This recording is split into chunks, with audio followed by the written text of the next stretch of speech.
1 Korintus pasal 12. Karunia-karunia rohani dari ketiga oknum Allah. Ayat 1, Saudara-saudara, sekarang tentang hal-hal rohani, saya tidak mau kamu tidak mengetahuinya. Kamu tahu bahwa waktu kamu masih kafir, kamu tertarik kepada berhala-berhala yang bisu, bahkan kamu telah dipimpin olehnya. Sebab itu saya memberitahukan kepadamu, bahwa tiada seorang pun yang berkata-kata oleh Roh Allah, akan mengatakan bahwa Yesus itu terkutuk. Dan tiada seorang pun dapat mengatakan, bahwa Yesus adalah Tuhan, selain oleh Roh Kudus. Adalah berbagai-bagai karunia, tetapi rohnya sama. Dan ada berbagai-bagai jabatan, tetapi Tuhannya sama. Dan ada berbagai-bagai perbuatan ajaib, tetapi Allah yang sama yang membuat semuanya di dalam semua orang. 9 Pernyataan karunia roh. Ayat 7, tetapi kenyataan roh itu diberikan kepada setiap orang untuk faedah semua orang. Karena kepada seorang dikaruniakan oleh roh perkataan hikmat, kepada yang lain perkataan pengetahuan oleh roh yang sama. Kepada yang lain iman oleh roh yang sama, dan kepada yang lain karunia-karunia kesembuhan oleh roh yang sama. Kepada yang lain perbuatan mukjizat, kepada yang lain nubuat, kepada yang lain membedakan roh, kepada yang lain bermacam-macam bahasa lidah, dan kepada yang lain menafsirkan bahasa lidah. Tetapi semuanya itu dikerjakan oleh roh yang satu dan yang sama itu juga, dan membagi-bagikan kepada setiap orang menurut kehendaknya. Banyak anggota, tetapi satu tubuh.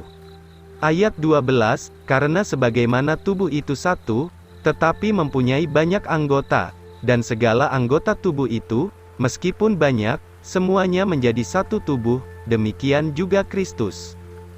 Karena di dalam satu roh kita semua sudah dibaptiskan ke dalam satu tubuh, baik orang Yahudi atau orang Yunani, baik budak ataupun merdeka, dan semua telah diberi minum ke dalam satu roh. Karena tubuh itu bukan satu anggotanya tetapi banyak.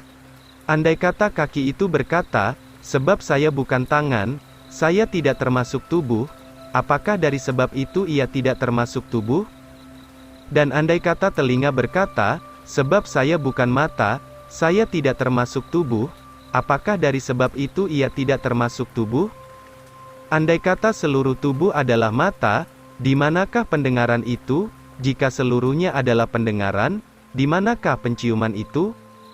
Tetapi sekarang Allah telah menempatkan segala anggota, masing-masing daripadanya di dalam tubuh, seperti yang dikehendakinya. Dan jikalau semuanya adalah satu anggota, di manakah tubuh itu? Tetapi sesungguhnya ada banyak anggota, namun hanya satu tubuh. Maka mata tidak bisa berkata kepada tangan, saya tidak membutuhkan kamu, ataupun kepala kepada kaki, saya tidak membutuhkan kamu. Tidak, justru anggota-anggota tubuh yang nampaknya lebih lemah, itu diperlukan. Maka anggota-anggota tubuh itu yang kita kira kurang dihormati, kita berikan penghormatan lebih banyak kepada mereka, dan bagian-bagian yang kurang elok, beroleh lebih limpah keelokan.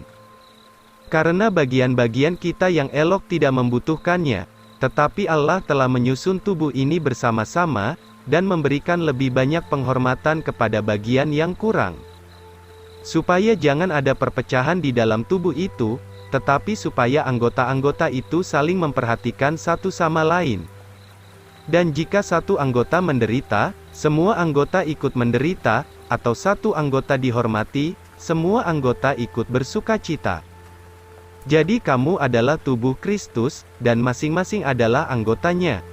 Maka Allah telah menempatkan beberapa orang di dalam gereja, pertama rasul-rasul, kedua nabi-nabi, ketiga guru-guru, kemudian mukjizat, kemudian karunia-karunia kesembuhan, beberapa pertolongan, beberapa pemerintahan dan berbagai-bagai bahasa lidah.